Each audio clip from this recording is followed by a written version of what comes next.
Papouche. Oui. Papouche, y'a mekelanga nous. Munga soke koki.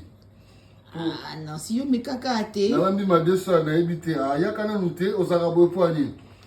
Kasi yondo lambaka ngane momeki mungwa. Kasi bilo no sala mwana. Sous-chef. Sous-chef ezaka ngai.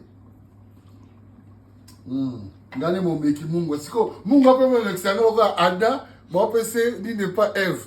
Tcha, meka.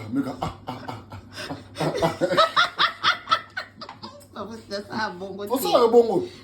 Ochelanga awate, ochelanga ta libogo boete. Yo so ngome ozimuke ochenga. Tena ndini pour la comprendre quoi ni Adam yaki. Pour Eve nenga yaki, yaka ngapini Eve nenga salaga. Oza shwate ba mekaka papa. Papouche oza piti yako meka. Oh mais non, yo meka yo moko te. Yo meka. Oh en tout cas pas si gars.